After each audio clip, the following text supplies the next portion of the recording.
زما عزتمند مسلمانان ورونو کورونو کې اوریدونکو خويندو میندو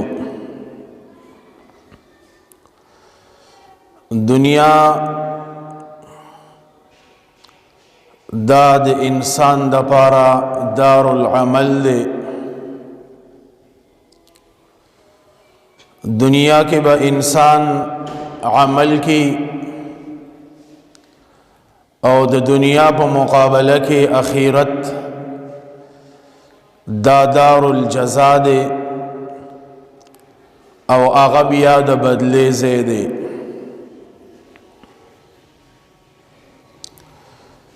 دنیا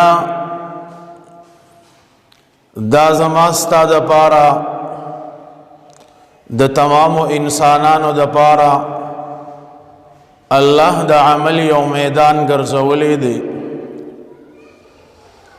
چې دې کې به دا انسان زما تابعداري کی زما حکم بمنی زما د پیغمبر په طریقه باندې به زندگی تیری او بیا با چې کله دی مرشی وفات شي او اخرت تا راشي بیا به د انسان سره د خپل زندګۍ حساب کتاب کیږي.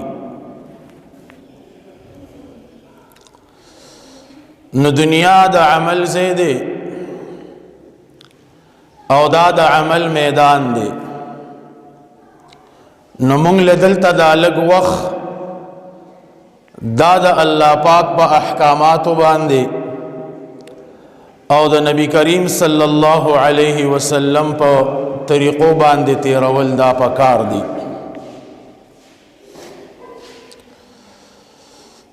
ځکه دنیا چې دی دنیا دا دار الفنا او دار الغرور دی. اعلموا ان الدنيا دار الفناء والغرور او والآخرة دار البقاء والسرور. دنیا دا پانی دا دوکے والا دا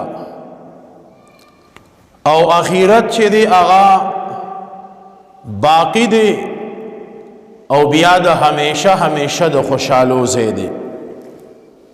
نو موږ لا پکار دی چې دنیا کې دا لږ شپې او ورځې داسې کو دا قیمتي کو.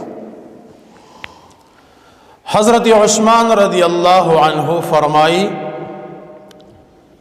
چې هر یو مومن مسلمان لا د یو څو خبرو فکر او غم دا چې دی هغه پکار دی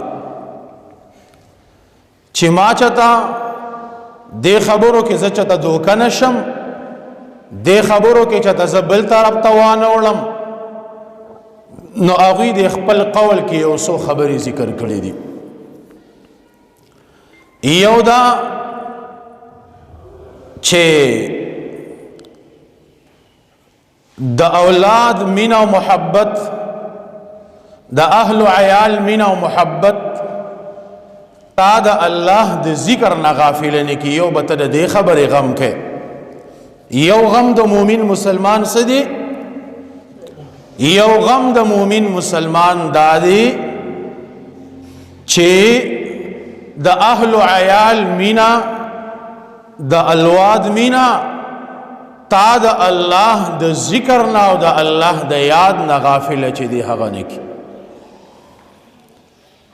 قرآن مجید کے اللہ تبارک و تعالی فرمائی یا ایہا الذین آمنوا لا تلہکم اموالکم ولا اولادکم عن ذکر اللہ. ستاسو مالونا ستاسو الواد دے تاسو دا اللہ دا ذکر نہ چے دی داسی کی غافل نکی. نو یو د دې خبرې غم پکار دی چرته د دنیا مینا چرته د مال مینا چرته د الواد د بیبي مینا ما چته د الله د یاد او د الله د ذکر نه چې دی داسې کې غافل نه کی. نبی کریم صلی الله علیه وسلم با هر ټیم فکر کون کې د خپل امت لپاره هر ټیم با په هغه باندې دا غم او دا فکر د پاسه سور د امت دا. د حضرت ابو بکر صدیق رضی اللہ عنہ بارک راضی رجل حزین ہر ٹیم بدی غمجن غمجنو ہر ٹیم بدی پا غم او سوچ فکر کی بو. د حضرت عمر رضی اللہ عنہ بارک راضی چې دی ډیر جړیدون کېو هر ټیم به جړا چې دی هغه کوله. نن د الواد مینې نن د مال مینې نن د بیبي مینې هغه مونږه د الله د یاد نه د الله د ذکر نه دا څه کړي یو دا غافله کړي. قرآن کې الله فرمایي یا ایها الذین آمنوا ان من ازواجکم و اولادکم عدوا لکم فاحذروهم. اے دی ایمان خاوندانو ستاسو بیبیانی ستاسو الواد عدوا لکم دا ستاسو دشمنان دی. فاحذروهم تاسو ځان د دې نه سکه ځان ته نه بچ کې ځان ته وسات. ظاهری طور خو مونږ ګورو الواد خو د انسان د زړه ټوکړه وي بیبي چې دی هغه د انسان د زندګۍ ملګری وي. بیا الله وی چې دا ستاسو دشمنان دي په څه وجه باندې وایي د دې وجې نه کچري هغه بیبي هغه تا د الله د یاد نه غافله کی د الله د دین نه دی غافله کی ستا دپاره هغه د الله د نافرمانۍ سبب ګرځي. هغه بچی هغه الواد هغه زوی هغه لور ستا دپاره د نافرمانۍ سبب ګرځي. نو بیا دغه بچی دغه لور دغه زوی دغه بیبي دا ستا دپاره بیا څه دي دا ستا دپاره دشمنان دي. نو یو په هغې غمونو کې یو غم دا دی حضرت عثمان رضی الله عنه فرمایي چې یو د دې خبرې غم زمونږ سره پیدا شي چرته الواد بیبي اهل عیال مونږ د الله د ذکر نه غافل نه کی د الله د یاد نه غافل نه کی. نو یو د مؤمن دا غم دی. یاد شو دتا چې الواد بیبي مال مونږ چې د الله د ذکر نه غافل نه کی. دویم عثمان رضی اللہ عنہ فرمائی چې دویم غم د مومن دا پکار دی دلا چې چاته د دنیا محبت زمانہ اخرت یې نکی. د دنیا محبت دارانه چاته اخرت یې نکی. نن کومنګ وګورو ته دنیا محبت مونږ باندې دومره غلبه کړې ده مونږه منس پریدو خو کاروبار پر خودو ته تیار نه یو. مونږ منس پریدو خو دکان بندولو ته چې دی هغه تیار نه یو. مونږ منس پریدو خو کاروبار او درولو ته چې دی هغه مونږ تیار نه یو. کچری زما سره مزدور کار کی هغه د مانزو وایي نو مونږ هغه له چوټې ورکولو ته تیار نه یو. څه ورته وایو تا کور منځونه کړي دي چې دلته د ځان نه منځګزار رخ کړی دی. نو دویم غم مومن له دا پکار دی چې د دنیا محبت تا د آخرت نه چې دی هغه غافل نه کړي.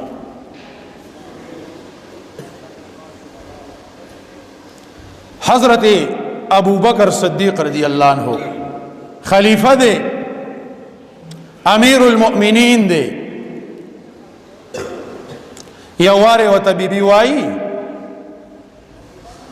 یاره الواده مې زړه شوی دی داسې وکړه چې لږ سره راوړه چې الوا ترې نه پاخه کړو. الوا پاخه کړو خواږی ته مې زړه شوی دی. هغه به دومره تنخواه د بیت المال نه اغستا چې هغه به صرف د هغوی د ورځې کافي کېدله، پیسې نه وي. او د زمانې د مؤمنانو امیر المؤمنین دی. بی ذهن کې خیال راغی چې یاره داسې خو پیسې نه بچت کېږي، خو داسې ده چې د ورځې د مزدورۍ نه به زه لږه لږه چې دی هغه ډډې ته کوم، جمع به کم، بیا به پې چې دی هغه سره راوړم. دی کې سوا خوشو بیبي لږې لږې پیسې جمع کړي دي، هغې باندې الوا خواږه وغیره تیاره کړې ده. امیر المؤمنین راغی ډوډۍ ته کېناست، دی ورله خواږه راوړه، د ورسره هم کېناسته.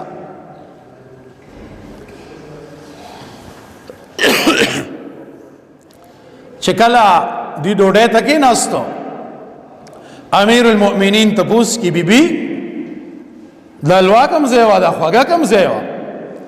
هغه جواب ورکړي چې د کلې نه مې تا ته ویلي وو د هغې ورځې نه په دې پله باندې مې لږې لږې پیسې بچت کولې، او نن ورځ هغه قیمت هغه پیسې پوره شوې، مې چې نن پې دا خوږه چې دی هغه پخه کو.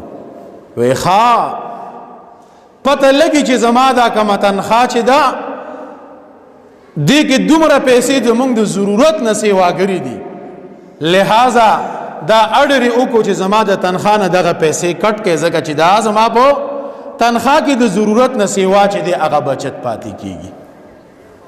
داسې خلک تیر شوي دي. حضرت عمر رضی الله عنه امیر المؤمنین دی.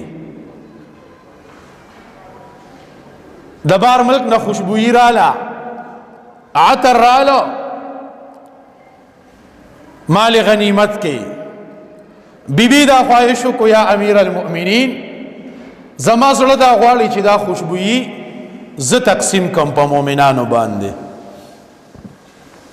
عمر رضی الله عنه ته فرمایي بیبي دا زه تاله نه درکوم. هغه وی زه خو یې ځان له نه اخلم، ځان له تېنه عطر نه اخلم، په دې مؤمنانو باندې به یې تقسیموم، صرف تقسیموم نه راکې. امیر المؤمنینو ته څه فرمایي؟ وی د دې وجې تاله تقسیم نه درکوم چې ستا په لاسو پورې به خوشبویي د هغې هغه اثر چې دی هغه پاتې شي. زه دا نه غواړم چې د بیت المال مال یا د مال غنیمت مال د مؤمنانو حق د هغې څه حصه ستا د وجود او ستا د لاسو ګوته پورې چې دی هغه چېرته پاتې نه شي. داسې خلک تېر شوي دي. حضرت علی رضی الله عنه راغی یو موقع کې ډیوه لګېدلې ده. عمر رضی الله عنه ته فرمایي علی خپل کار باندې راغلی که نه؟ څه حکومتي مسله ده؟ هغې وی چې خپل کار باندې راغلی ما، ډارې کې ډیوه مړه کړه. علی رضی الله عنه ته تپوس کی یا امیر المؤمنین تاسو خو ډیوه مړه کړه؟ ځکه مې چې که په حکومتي کار سرکاري کار باندې راغلی نو دا ډیوه دا چې دی دا څه ده؟ دا حکومتي ده، دا د بیت المال ده، دا د مؤمنانو ده، نو بیا خو ټیک ته دې کې به استعمال شي.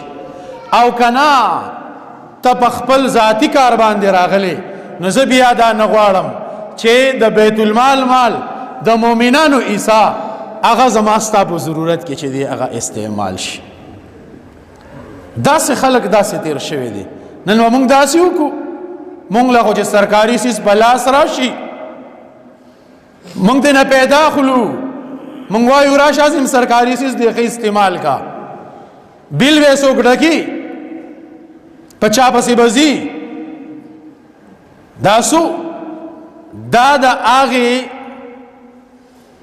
مؤمنان هغه کامل انسانان چې د هغوی د دنیا نه دومرې بې رغبتي وه. نو حضرت عثمان رضی الله عنه سوي د مؤمن دویم غم دا دی د دې غم او فکر وکړي چته د دنیا محبت ما د اخرت نه غافله نه کړي. نن موږ باندې د دنیا محبت دا غالبه شوی دی، د اخرت فکر زمونږ هیر دی. ځکه خو موږ په نارواو سر یو، ځکه موږ په ناجایزو باندې چې دی هغه سو یو هغه سر یو. کچری دا خبره زمونږه یاد او ذهن کې وي چرته به مونږ چې دی هغه دغه غلط کار پسې چې دی هغه رانه شو. دوه خبرې شوې، یو د اهل و عیال مینه او محبت مونږ د الله د ذکر نه غافل نه کی، یو به د دې خبرې فکر کو دا یاد کې. دویم به د دې خبرې فکر کو چې د دنیا محبت مونږ د آخرت نه غافل نه کی. دریم شیطان چې ته زمونږه عمل دا باطل نه کی، د دې خبرې غم کول دا دریمه خبره ده. شیطان زمونږه دشمن دی رونو. قرآن کې الله فرمایي د ماشومان د چا دي لږ غلي کې ان الشیطان لکم عدو فاتخذوه عدوا، دا ستاسو دشمن دی او دی دشمنه باندې چې دی هغه اونس. د شیطان درې قسمه حربي دي، درې قسمه اٹیکونه دي کې په انسان باندې. نمبر 1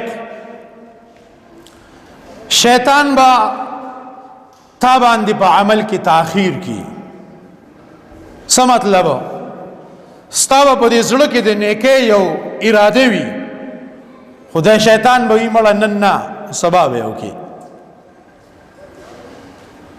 لکه د یو کس ذهن کې به دا اراده راغلی چې زه به د نن نه یو مونځ نه قضا کوم، نه دی به ورته څه وي نه مړه نن دا کار وکړه، د سبا نه به د سهار نه شروع کړي.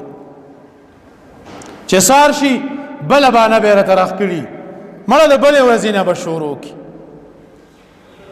ګیره پرېږده وه نه مړه چې بوډا شي ګیره به پرېږدې، دا ستا به عمل کې تاخیر راولي. نه مړه چې عمرې له یا حج له لاړ شي نو بیا به ګیره پرېږدې، یا چې 4 میاشتې ولګې ګیره به پرېږدې. نو دې څه کې لومبې اټې کې دا دی چې دې مونږ له په عمل کې تاخیر راولي. یو بزرگ غسل خانه ته نه نوته غسل وکاو، کپڑے رایستلی نه دي، کپڑے لري کړي نه دي، د غسل خانه نه بیبي ته आवाज وکړو ویلاړ شپلان کې ځای کې زما بټوا د هغه کې پیسې دي دا ورکه خیراتی خزلاله پیسې راواغستې ورکړي. خاوني د غسل خانه نه چې راوت ویل امبل ته پوسټ نه کی ویلې ته براوت نه وي چې دوره تعدیدي و چې د غسل خانه نه دی आवाज وکړو. نغوی تا ته پته نشته کم ټیم چې د نیکۍ اراده راله ډایرک به هغه کار بیا کې کني شیطان به تا ته څه کي، تا د به امید پیدا کی سبا بله ورځ په دې کې به د باندې ډېر شي ټیم تیر شي، هېڅ پته نه لګي مرګ څه ټیم راشي. نو لومبۍ حربه د شیطان څه ده؟ دی به په تا باندې په عمل کې تاخیر پیدا کی. دویمه څه حربه ده؟ عمل خو دې وکوزا نو دویم اټې کې د باندې دا دی برته وسوسه شي، وسوسه به درته اچي، دغه کار نه به تا لړې ته کی، په هغې کې به دله خرابوالی چې دی هغه پیدا کی. نو دویم اټیک د شیطان څه شي دی؟ وسوسه. عمل کې به دله وسوسه چي. او دریم اٹیک د شیطان هغه دا دی چې عمل دی اومو کو تاغي سره دی د وسوسې نه ځان بچ کو. مثال به مانځه باندې ولاړې ښکلې اودس دې کړی دی رالې په نپلو یا به مانځه ودرېدې نو په دې مانځه کې به راته وسوسه اچي، یو پلا بل پلا یو پلا بل پلا دغه عمل به باندې خرابي. پښمني له خو پاسېدلې وي روجه دی اونی ولا خو په دې روجه کې بعد باندې اوس دا عمل سکی وسوسه یو څه بل څه بعد باندې کی. او دریم اٹه کې بیا دا دی چې دا عمل ضیاع بدل کی، عمل بدل ضایع کی. نیک عمل دکړې دی چرته بعد باندې غیبت کی، چرته بعد باندې چغلخوری کی، چرته یو کار چرته بل کار، هغه نیک عمل بدل سکی دی بدر لا غزای کی. نو درېمه خبره څه شوه؟ درېمه خبره حضرت عثمان رضی اللہ عنہ فرمائی چې مومن لدریم غم دا پکار دی چې شیطان چته زما عمل ضایع نکي. څلورم عمل مومن مسلمان لدا پکار دی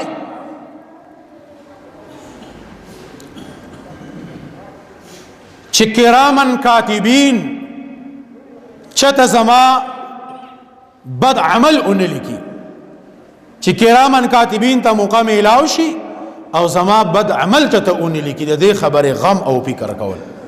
نن مونږ څنګه بیموار لګیایو، زمونږ زندگی سوره بی اختیار چې دی هغه استعمالیږي، زمونږ سره دا اس غم چې دی هغه نشته.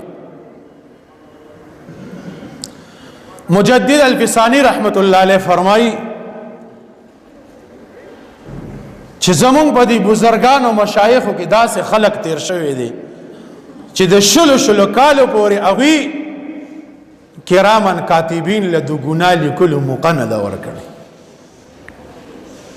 د دې مطلب دا نه دی چې ګنې هغه فرشتې وي ګناه به نه کوو، یو خو به هغې ډېر زیات احتیاط کوو، هر قدم به هغوی چې دی هغه په سوچ سمج باندې اغسته. دویم چې کله به تی ګناه وشو نو په توبه کې به تاخیر نه کاو، ډایرک به هغوی توبه چې دی هغه ایستله. او شاید تاسو ته ما د عبدالله ابن مبارک رحمت الله علیه غ واقعه ذکر کړي، د هغې بوډۍ غ واقعه چې هغه کومه ذکر کړې ده.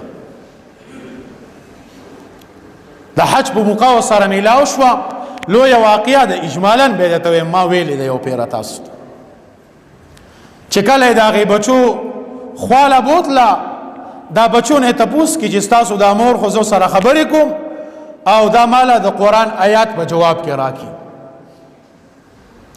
نو هغه بچي ورته وایي زمونږ دا مور چې دی دا د قرآن حافظه ده، دا د احادیثو حافظه او عالمه ده، 20 کاله وشو چې دی دنیاوي یوه خبره نه ده کړې سوا د قرآن مجید د آیات نه.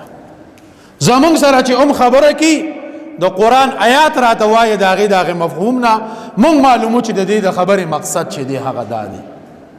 دا د څه د وجې نه؟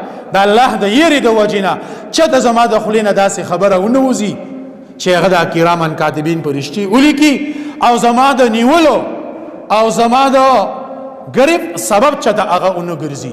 20 کاله زمونږ د دې مور وشو چې دې دنیاوي خبره په دې خوله باندې نه ده کړې. نو څلورم د دې خبرې فکر کول، د دې خبرې غم کول، چرته کرامن کاتبین ته داسې موقع میلاو نشي چې زما ګناه هغه چې دی هغه ولیکي. نن زمونږ زندگی سوره بې اختیاته چې دی هغه تیریږي. زمونږ خپلې خولې په واک کې نه دي، زمونږ سترګې په واک کې نه دي، زمونږ غوږ په واک کې نه دی، زمونږ لاس په واک کې نه دی، زمونږ هر اندام هغه ځاله چې دی په خپل خواهش پسې چې دی هغه څه دی هغه روان دی. او پنځم غم مومن مسلمان لدا پکار دی چرته مرګ لاله په غفلت کې را نشي، مرګ لاله په غفلت کې را نشي. د غفلت مرګ چې د ځان نه خبره کلمه درته نصیب نشي، دغه د غفلت مرګ دی. تاسو به ډېر لیدلي گاڑی به چلی یا به موټر سایکل چلی، غوږونو کې به میکونه پراتی، یا به ګان سٹارټي یا به بل څه سٹارټي، اکسیډنټ وشي په غوږونو وینې راوغورځي، په پوزه وینې راوغورځي، هغه ټیپ هغه څیزو ته هغه شانتې چې دی هغه سٹارټي. څومره غلطه خاتمه ده، دا څومره د غفلت مرګ دی. هر ټیم د دې خبرې فکر کول چې چرته غفلت کې رااله مرګ چې دی دا رانشي، په داسې حال کې دی رااله مرګ راشي چې الله را ناراضه وي.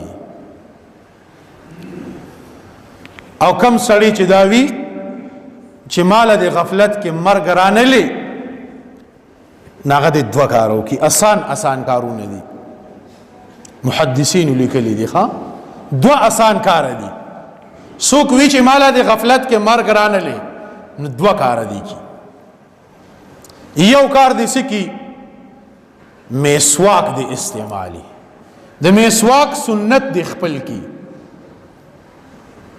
پیدا صدا وی چې کله د دې انسان د مرګ ټیم راشي وی الله یو فرشتہ راولېږي هغه فرشتہ د دې کس نه شیطان وشړي او دغه بنده ته وی مبارک دې شه شیطان مې د نه وشاړو او نن د رحمت فرشتې راغلي دي ستانه بسا چې دې هغه اخلي نو د میسواک څومره غټه پیدا شوه نن خدا ما ته معمولی ډکې وښکاري خو د دې چې څومره پیدا دي یو پیدا ده چې ایمان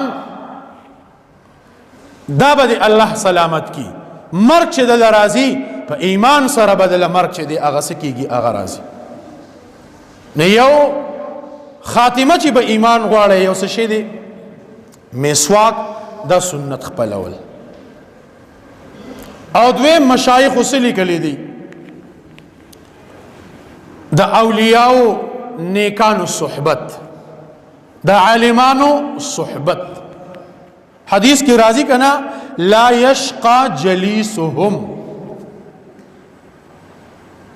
د دغه اولیاء نیکانو محفل کی چکم کس ناسته لا یشقى جلیسهم د دې سره دا ناس کس دا بدبخت نه دی دا بدبخت نه دی بلکې دا نیک بخت دی او بیا د دین علما ثابتي چې دغه نیک بخت سړی دا دی چې د ایمان په کلمې سره الله دا چې دغه مرګ له په کلمې سره چې دغه شي هغه راشي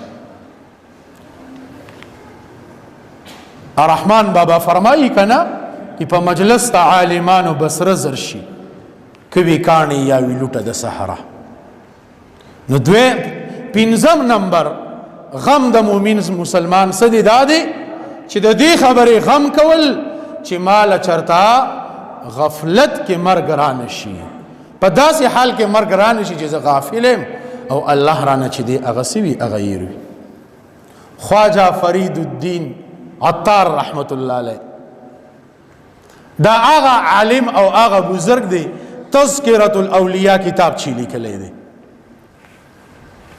دا یو عام کسو عطار او عطر به خرڅول دا عطر دکان یو الله ولا راغه داسې دی دکان ته داخل شو د شیشو ته یو شانته بل شانته داسې ګوري نو دی پورې خان دی ویلې ونی یې څه کېدلتا وی خاندانیم کې وکارې دوتا هغه تسوي وی خان د مددي پورې چې په دې دومره شیشو کې بستا د اساس څنګه وځي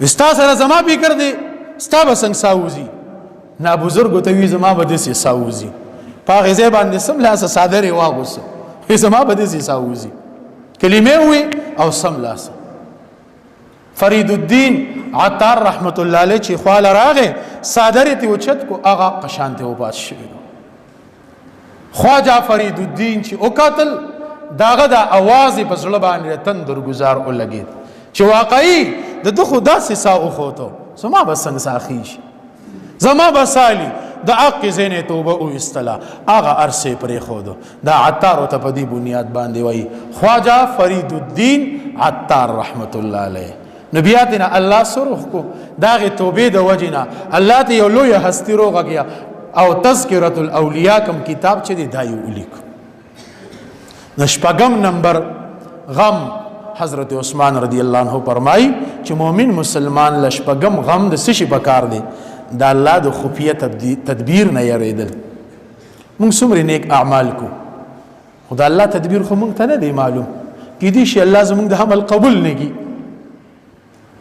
کې دي شي الله زموږ د عمل قبول نه کی کې دي شي زموږ د روزي الله قبول نه کی رد کی او اخیره خاتمه چې دی نعوذ بالله داسې نه چې بل طرف ته لاړ شو نو د الله د خفیه تدبیر غم کول او د اغینه چې دی هغه یریدل دا شپږ خبرې ما نن ستاسو خدمت کې عرض کړې دا شپږ واړه خبرې په خپل سوچ کې راوستل